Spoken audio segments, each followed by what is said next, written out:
Hello and welcome to बिटनिंग। साथ में मिलकर शुरू करते हैं ज़िंदगी की दूसरी इनिंग। तो आपको आई एम श्योर कि सीरीज़ ये पसंद आ रही है, एजुकेशन सीरीज़ पसंद आ रही है। बहुत ही सरल भाषा में हम लोग समझाने की कोशिश कर रहे हैं। आई एम श्योर कि आने वाले समय में जब भी किसी को समझना होगा बिटकॉइन को, जब भी किसी को समझना होगा कि इस इंडस्ट्री के बारे में, ये सीरीज़ एक मील के पत्थर की तरह साबित होगी। आने वाले समय में जब भी लोगों को समझना होगा, लोग इस सीरीज़ को शेयर किया करेंगे। मुझे बहुत मज़ा आ रहा है इसको बनाने में। आप देख रहे हो कि इसको बनाने का जो पर्पस है, आपने देखा होगा, बहुत ही इजी, सरल, कैजुअल तरीके से मैं समझाने की कोशिश कर रहा हूँ। कोई क्लासरूम की सेटिंग नहीं है। मैं इसी तरीके से समझाने की कोशिश कर रहा हूँ जिस तरीके से हम लोग एक ड्राइंग रूम में बातें करते हैं ना, एक इनफॉर्मल सेटिंग में। तो वैसे ही मैं ये वीडियो बनाने की कोशिश कर रहा हूँ ताकि तक आपको ये ना लगे कि किसी चीज़ को फॉर्मली सिखाया जा रहा है। देखिए, मेरा ये मानना है कि जब भी हम किसी चीज़ को फॉर्मली सीखते हैं या फॉर्मल सेटिंग्स के अंदर हम जब सीखने की कोशिश करते हैं तो जनरली हमें वो चीज़ें समझ नहीं आती है। Thank you very much for your response. बहुत अच्छा रिस्पॉन्स मिल रहा है, मोटिवेशन मिल रही है कि चलो और अच्छे वीडियोस बनाते हैं। कोशिश मेरी ये कि 50 से ऊपर वीडियोस बनाऊंगा मैं। अभी तो जर्नी बहुत दूर है, धीरे धीरे चल रहा हूँ। मेरा आपसे यही निवेदन है कि आप जल्दी ये मत सोचिए कि वीडियोस जल्दी क्यों नहीं आ रहे। आप ये सोचिए कि जितने वीडियोस आ रहे हैं उनको ध्यान से आपको सुनना है। एक बार ही समझ नहीं आया, दूसरी बार सुनो, तीसरी बार सुनो। अब आपके पास ना एक बेस बन गया है। मैंने अभी जो पिछले जितने भी चैप्टर्स किए हैं उसमें बेस बनाया है। अब आप लोग को अगर बेस समझ में आ गया तो अब हम आगे की तरफ बढ़ेंगे। आज का जो वीडियो है ना वो बहुत इंपॉर्टेंट है। आज के वीडियो में हम बात करेंगे कि जो ब्लॉकचेन के बारे में आपने सुना, इतना हाइप देखा होगा कि अरे यार ब्लॉकचेन टेक्नोलॉजी। और इस हाइप के ऊपर आपने देखा होगा कि दुनिया भर की सरकारें भी ब्लॉकचेन टेक्नोलॉजी की बात कर रही हैं। और इतनी सारी जो वेब3 का जो इकोसिस्टम आपने सुना होगा, वेब3 वो भी ब्लॉकचेन हर जगह आपने ब्लॉकचेन के बारे में सुना होगा। तो आपको ऐसा लगने लगा होगा कि यार जो ब्लॉकचेन टेक्नोलॉजी है वो बहुत बड़ी चीज़ है, वो सबसे बड़ी इन्वेंशन है। और जो सतोशी नाकामोटो ने जो बिटकॉइन बनाया वो इतनी बड़ी इन्वेंशन नहीं है ना। तो इस बात की आपको कन्फ्यूजन होती होगी। तो आज मैं आपको सच्चाई बताऊंगा कि एक्चुअली में जो ब्लॉकचेन का जो इतना हाइप है, क्या ये हाइप जायज़ है, क्या ये हाइप सही है, इसको आज हम बात करेंगे ताकि आपको आज बेस समझ में आ जाए कि एक्चुअली में क्या ब्लॉकचेन इतनी बड़ी चीज़ है। क्या जो सतोशी नाकामोटो की जो इन्वेंशन थी जिसका नाम बिटकॉइन था, क्या वो छोटी चीज़ है, या जो बिटकॉइन था एक्चुअल में वो बड़ी चीज़ है। तो इसको समझने की बहुत ज़रूरत है। ये वीडियो आपका ना पूरा कॉन्सेप्ट क्लियर कर देगा कि आपको बेस बनाने में आपकी हेल्प करेगा। ठीक है, चलिए समझते। देखिए, सरल भाषा में क्या है, ब्लॉकचेन है क्या। ब्लॉकचेन एक्चुअली में एक शेयर्ड लेजर है। तो सबसे पहले तो आप ये समझें कि लेजर है और लेजर भी ऊपर से शेयर्ड है। इसको इस तरीके से समझते हैं कि शेयर्ड लेजर होता क्या है। आप एक उदाहरण के तौर पे आप इसको ऐसे समझिए कि सपोज़ आप स्कूल, तो हम सब लोग गए। अब स्कूल के अंदर सपोज़ करिए कि जैसे एक अटेंडेंस रजिस्टर होता था। मैम अटेंडेंस लेती थी, फिर अटेंडेंस लेने के बाद उस रजिस्टर को कई बारी टेबल पे ही छोड़ दिया करती थी या अपने ड्रॉअर में रखती थी। और वो टेबल जो थी वो क्लासरूम के अंदर थी। अब जैसे ही मैम गई और सपोज़ करो कुछ बच्चे जो एब्सेंट होते थे वो बाद में क्या करते थे, उस अटेंडेंस रजिस्टर के अंदर चेंजेस कर दिया करते थे। लेकिन एब्सेंट को प्रेजेंट कर दिया करते थे और मैनिपुलेशन कर दिया करते थे। तो वो क्लास नहीं भी अटेंड करते थे फिर भी उनकी अटेंडेंस पूरी हो जाती थी क्योंकि वो मैनिपुलेशन कर देते। अब सपोज़ करिए ये जो अटेंडेंस रजिस्टर है, अगर इस अटेंडेंस रजिस्टर को एक तो मैम के पास है, एक प्रिंसिपल मैम के पास है, एक पीटी टीचर के पास है, एक केमिस्ट्री के टीचर के पास है, एक जो सिक्योरिटी गार्ड है स्कूल का उसके पास है, एक आया के पास है और एक लाइब्रेरियन के पास है। तो सपोज़ करिए अगर कि यही अटेंडेंस रजिस्टर पूरे स्कूल में 8 से 10 लोगों के पास हो तो अब किसी को चेंज करना तो मुश्किल है ना। समझ में आ गई। तो अब आप कैसे चेंज करोगे, क्योंकि अगर आपको अब चेंज करना है तो आपको सारे रजिस्टर्स के अंदर चेंजेस करने हैं। तो इसका मतलब क्या है कि अब जो लेजर है, जो अटेंडेंस रजिस्टर है, वो शेयर्ड हो गया। तो यही बात है। अगर आप लेजर को समझो तो सिंगल लेजर क्या है भाई, सिंगल लेजर ये है कि भाई एक लेजर एक आदमी के पास पड़ा है। और शेयर्ड लेजर क्या है कि लेजर की कॉपीज़ बहुत सारे लोगों के पास है। तो शेयर्ड लेजर, जो ब्लॉकचेन कुछ नहीं, बेसिकली एक शेयर्ड लेजर है, राइट। अब आप समझ रहे हो कि किस तरह, तो बड़ी ज़बरदस्त चीज़ है। लेकिन आप समझिए बात को कि जब हम यहाँ पे बात कर रहे हैं डिजिटल रिकॉर्ड्स की, या हम बात कर रहे हैं डिजिटल मनी की, ठीक है। और डिजिटल मनी को जब हम लेजर के अंदर मेंटेन करते हैं, अब जैसे आप समझिए कि आज की डेट में जो आप मनी देख रहे हो, जो करेंसी देख रहे हो, आप इसको डिजिटल फॉर्म में देख रहे हो, ठीक है। अब होता क्या है कि ये जो डिजिटल फॉर्म में जो मनी है ये भी तो किसी ना किसी डेटाबेस में रिकॉर्ड हो रही है ना। मतलब कि सपोज़ मेरे पास कितने रुपए हैं जो मेरे बैंक अकाउंट में एक डिजिटल नंबर दिखता है। जब मैं अपने नेट बैंकिंग में जाता हूँ, पेटीएम में जाता हूँ, तो मेरे को एक नंबर दिखता है कि सपोज़ मेरे पास 10,000 रुपये पड़े हैं या मेरे पास 1,00,000 रुपये पड़ा है। वो मेरा मेरे एक लेजर के अंदर एक एंट्री हुई है जो कि मुझे एक डिजिटल फॉर्म में एक नंबर दिख रहा है। तो कहीं ना कहीं वो भी एंट्री डिजिटल फॉर्म में किसी लेजर के अंदर है, ठीक है। और इस लेजर को कोई मेंटेन कर रहा है, ठीक है। अब वो लेजर कौन मेंटेन कर रहा है? वो बैंक मेंटेन कर रहा है, ठीक है ना। तो अब जो बैंक मेंटेन कर रहा है, बेसिकली बैंक का काम क्या है? बैंक का काम है कि यार एक तो ये इंश्योर करना कि मेरे अकाउंट में जो पैसे हैं, ठीक है, जब मैं उन्हें स्पेंड करूं तो मेरा अकाउंट डेबिट कर दे, और जिसको मैं पैसे भेज रहा हूं, सपोज़ अगर मैं किसी को 10,000 रुपये भेज रहा हूं तो मेरे अकाउंट से 10,000 रुपये पहले तो देखना है कि मेरे पास बैलेंस है। अगर मेरे पास बैलेंस है तो 10,000 रुपये को डेबिट करना है, और जिसको मैं भेज रहा हूँ तो उसके अकाउंट को क्रेडिट करना है, राइट। ये बैंक का काम है ये। और इस बेसिकली जब मैंने एक बार ही 10,000 रुपये भेज दिए तो 10,000 रुपये मैं दोबारा ना भेज पाऊँ, ये भी बैंक इंश्योर करता है। इसको कहते हैं कि जो डबल स्पेंड ना कर पाऊँ। डबल स्पेंडिंग का मतलब ये है कि सपोज़ करिए कि अगर मैं कहीं कॉफ़ी पीने गया और $10 की कॉफ़ी थी और मैंने $10 पे करा कैशियर को और मैंने कॉफ़ी ले ली। कॉफ़ी मैंने पी ली, उसके बाद मैंने कैशियर से बोला यार मेरे $10 वापस कर दे, मेरे को दोबारा कॉफ़ी पीनी है। क्या कैशियर आपको वापस करेगा? कैशियर आपको बोलेगा सर आपने $10 खर्च कर दिए, अब आप दोबारा नहीं खर्च कर सकते, वो मेरे पास आ चुके हैं। तो ये जो प्रॉब्लम है डबल स्पेंडिंग की, बेसिकली मैं अपने मनी को डबल स्पेंड नहीं कर सकता, राइट। तो बैंक का काम क्या है? बैंक का काम ये है कि एक बार ही जब मैंने पैसे खर्च कर दिए, मतलब अगर मैंने 10,000 रुपये किसी को पेमेंट कर दी तो अब मैं वो 10,000 रुपये दोबारा स्पेंड नहीं कर सकता, राइट। ये बैंक का काम है। बैंक इंश्योर करता है कि मैं डबल स्पेंडिंग ना कर सकूं। क्लियर हो गया? तो बेसिकली क्या है कि जो ये डिजिटल मनी होती है, तो बेसिकली डिजिटल मनी क्या है? ये डिजिटल फाइल है। At the end of the day digital files होती क्या है? बिट्स एंड बाइट्स होते हैं। डिजिटल फाइल्स का एक एक कमी होती है। अब वो कमी क्या होती है कि कोई भी डिजिटल फाइल जो है वो कंप्यूटर पे कॉपी की जा सकती है और कॉपी करके उसकी मल्टीपल कॉपीज़ क्रिएट की जा सकती है। जैसे कि आपने देखा होगा डिजिटल फाइल्स में कोई आपकी कोई वर्ड डॉक्यूमेंट है आप कॉपी कर सकते हो, कोई एक्सेल डॉक्यूमेंट है आप कॉपी कर सकते हो, कोई इमेज है उसकी आप मल्टीपल कॉपीज़ क्रिएट कर सकते हो, कोई इमेज आपको ट्विटर पे, फेसबुक पे, इंस्टाग्राम पे आप उसको डाउनलोड कर सकते हो, उसकी मल्टीपल कॉपीज़ क्रिएट कर सकते हो। कोई म्यूज़िक फाइल है आप उसको डाउनलोड कर सकते हो, मल्टीपल कॉपीज़ क्रिएट कर सकते हो। कोई मूवी है आप उसको डाउनलोड कर सकते हो, मल्टीपल कॉपीज़ क्रिएट कर सकते हो। इसीलिए जो डिजिटल फाइल्स हैं उनको कॉपी करना, उनकी मल्टीप्लिकेशन करना बहुत आसान होता है। इसीलिए at the end of the day जो डिजिटल मनी है वो भी एक डिजिटल फाइल ही तो है जिसकी मल्टीपल कॉपीज़ क्रिएट हो सकती हैं। अब मल्टीपल कॉपीज़ क्रिएट करने का मतलब क्या है कि सपोज़ अगर मेरे पास 10,000 रुपये हैं और वो डिजिटल फॉर्म में है तो उसकी मल्टीपल कॉपीज़ क्रिएट करके 10,000 रुपये को 10,000 बारी स्पेंड किया जा सकता है, ठीक है ना। क्योंकि at the end of the day multiple digital copy तो है, डिजिटल फाइल ही तो है।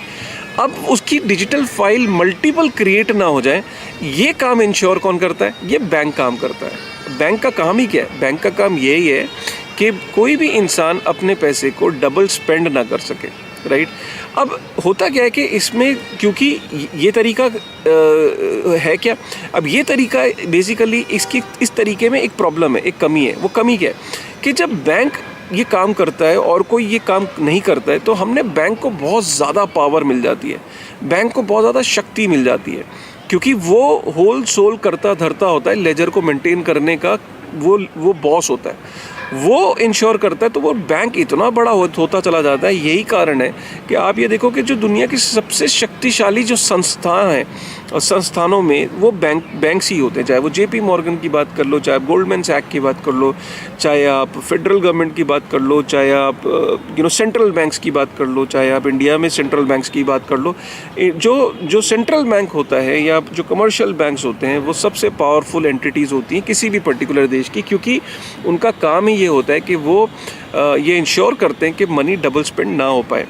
प्रॉब्लम क्या है कि जब ये सेंट्रल डेटाबेसेस होते हैं, जो सेंट्रल लेजर होते हैं और जिसको जब एक व्यक्ति गवर्न कर रहा होता है, तो ये सेंट्रल जो लेजर्स होते हैं, ये सेंट्रल डेटाबेसेस जो होते हैं, ये प्रोन टू हैकिंग भी हो जाते हैं। क्योंकि जब सेंट्रली कहीं पे कोई चीज़ रखी हुई है तो वो हैक हो सकती है, वो मैनिपुलेट हो सकती है। इसका एग्जांपल मैंने आपको स्कूल टीचर वाला बताया कि जब अटेंडेंस रजिस्टर, मैम एक ही अटेंडेंस रजिस्टर है, उसको क्लास में ड्रॉर में रख देती है और उसकी कॉपी किसी के पास नहीं है, तो उसको हैक करना और मैनिपुलेट करना आसान होता है, लेकिन जब वो शेयर्ड होती है तो उसको करना मुश्किल होता है। ठीक है, तो यही कारण है कि जो ये सेंट्रल डेटाबेस, जो सेंट्रल बैंक्स या सेंट्रल फाइनेंशियल इंस्टीट्यूशंस जो ये इंश्योर करती हैं कि पैसा डबल स्पेंड ना हो पाए, वो इंश्योर तो कर पाती हैं, लेकिन हमने कई बार पास्ट में देखा है कि ये सिस्टम जो है ये प्रोन टू हैकिंग होता है और प्रोन टू मैनिपुलेशंस भी होता है।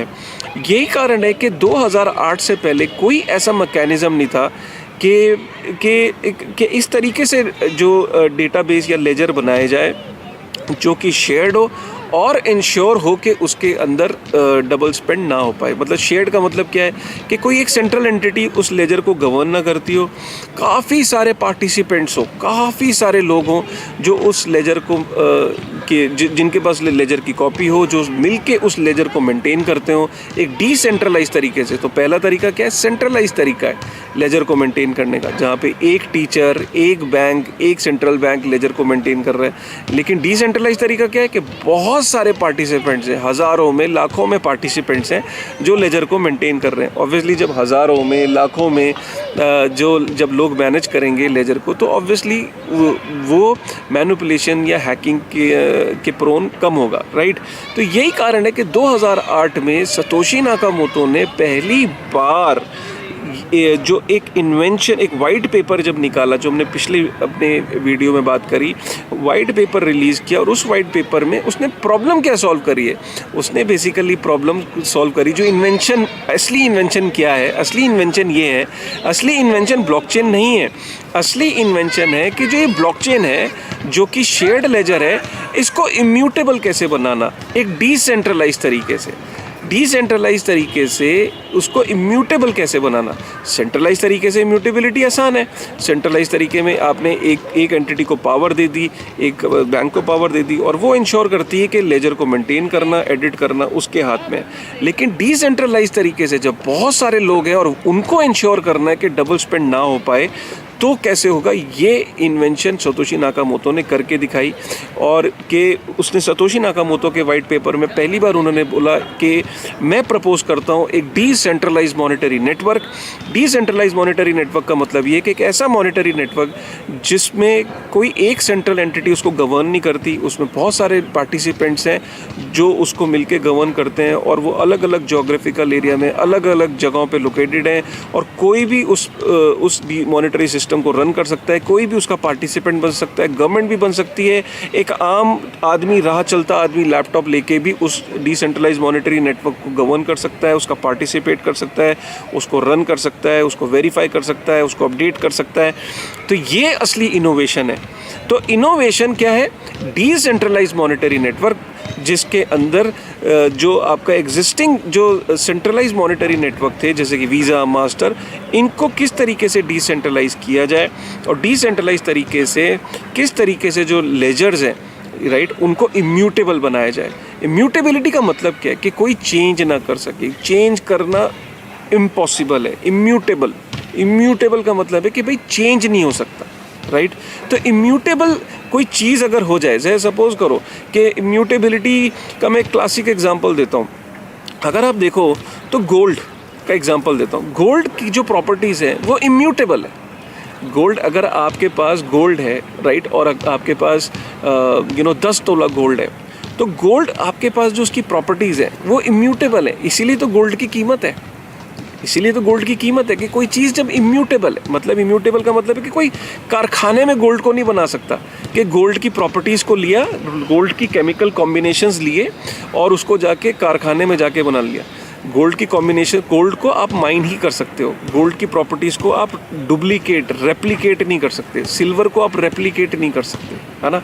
तो इसलिए ये मेटल्स जो हैं ये वैल्यूएबल होते हैं, राइट, क्योंकि जो गोल्ड है वो इम्यूटेबल है। अगर गोल्ड एक फॉर्म ऑफ मनी है, और मनी एक्चुअल में एक लेजर ही तो होता है, मतलब आपके पास अगर कोई पर्टिकुलर पीस ऑफ गोल्ड है, तो बेसिकली आपके पास एक you have a one form of money, right, कि आपके पास एक यूनिट है, राइट, जो कि इम्यूटेबल है। तो सिमिलरली ये जो इम्यूटेबिलिटी का कॉन्सेप्ट, किस तरीके से डिजिटल मनी में आप लेजर्स को इम्यूटेबल कर सकते हो, ये पहली बार सतोशी नाकामोटो ने करके दिखाया। मनी जब तक डिजिटल नहीं हुई थी, जब तक फियाट नहीं थी, तो मनी गोल्ड के फॉर्म में होती थी, मेटल्स के फॉर्म में होती थी, और वो गोल्ड इसीलिए प्रीशियस था क्योंकि वो इम्यूटेबल है उसकी प्रॉपर्टीज़। इसी तरीके से जब फियाट करेंसीज आई, तो फियाट करेंसी भी हमने देखा कि फियाट करेंसीज हर देश की अलग अलग थी, उसको प्रिंट किया जा सकता था, उसको चेंज किया जा सकता था, उसका नंबर्स को, राइट। और सिमिलरली हमने ये देखा कि जो फ्यूचर में जो इम्यूटेबिलिटी है, जब डिजिटल मनी हुई, तो उसके अंदर जो बैंक ने ये काम को बखूबी निभाया कि लोग अपने पैसे को डबल स्पेंड ना कर सके, अपने डिजिटल मनी को डबल स्पेंड ना कर सके। लेकिन सतोशी नाकामोटो ने क्या करके दिखाया कि क्योंकि सेंट्रलाइजेशन की वजह से चैलेंजेस हैं, प्रॉब्लम्स हैं, जो डिजिटल लेजर्स हैं, वो जो शेयर्ड लेजर्स हैं, जो ब्लॉकचेन है, उसको किस तरीके से आप इम्यूटेबल कर सकते हो, ये सतोशी नाकामोटो ने इन्वेंट करके दिखाया अपने वाइट पेपर के थ्रू। तो फिर से आप समझिए, ब्लॉकचेन कोई इन्वेंशन नहीं है, मतलब लेजर इन्वेंशन नहीं है। लेजर को किस तरीके से इम्यूटेबल करके दिखाया, वो सतोशी नाकामोटो ने बिटकॉइन के थ्रू करके दिखाया। तो bitcoin is the invention, right. So proof of work consensus mechanism is the invention, जिसके थ्रू आप लेजर को इम्यूटेबल करते हो, राइट। ब्लॉकचेन इन्वेंशन नहीं है। Blockchain as a technology, as a ledger काफ़ी समय से एग्जिस्ट करता था, 1990s से एग्जिस्ट करता था। इसकी वन ऑफ द एप्लीकेशन, जब इसको अप्लाई, इसकी एप्लीकेशन, इसको definitely blockchain as a technology को यूज़ किया गया, बट ब्लॉकचेन इम्यूटेबल है, लेजर इम्यूटेबल है नहीं। ब्लॉकचेन तो 1990 से टेक्नोलॉजी एग्जिस्ट करती है, ब्लॉकचेन को इम्यूटेबल करके दिखाया सतोशी नाकामोटो ने, राइट। वो असली इन्वेंशन है। अगले जो एपिसोड होगा उसके अंदर हम बिटकॉइन को डिटेल में कवर करेंगे। उम्मीद करता हूँ कि आज से पहले आपको ये कॉन्सेप्ट इतने डिटेल में और इतनी क्लैरिटी के साथ नहीं मिला होगा, इतनी क्लैरिटी नहीं मिली होगी। ये जो सीरीज़ है, इसको बनाने का एक पैशन है, एक दिल से, एक बहुत आपने देखा होगा कि मैं बनाना चाहता था इसलिए कि हर बंदा इस चीज़ को समझे, कॉन्सेप्ट्स को समझे, ताकि उसके नुकसान कम हो। वो अलग अलग टेक्नोलॉजीज़, अलग अलग जो प्रोमिसेस हैं, अलग अलग जो वादे हैं, और कौन सा वादा सही है, कौन सी चीज़ सही है, कौन सी चीज़ गलत है, उनको समझ सके और गुमराह ना हो सके। इस वीडियो को शेयर करिएगा ज़्यादा से ज़्यादा लोगों के, कमेंट ज़रूर करते जाना यार, ये आपको इस सीरीज़ से फ़ायदा हो रहा है, अच्छा लग रहा है, कैसा लग रहा है। अगर आप ये करोगे, इससे जोश मिलता है अगले और वीडियोस को और बेहतर करने का। तो प्लीज़ यार कमेंट करे बगैर मत जाइएगा। कैसा लगा वीडियो, लाइक ज़रूर करिएगा और बेल आइकन को ज़रूर प्रेस कर लीजिएगा और शेयर करिएगा अपने लोगों के साथ। ट्विटर पे अगर आप इस सीरीज़ के बारे में बोलेंगे तो मैं आपका बहुत धन्यवाद करूँगा, ताकि मुझे पता लगे कि लोग कैसे इसको देख रहे हैं। मैं अपना ट्विटर का लिंक नीचे डाल दूँगा, ट्विटर पे भी आप मुझे फॉलो कर सकते हैं और कमेंट ज़रूर करेगा। So with this thought, thank you very much.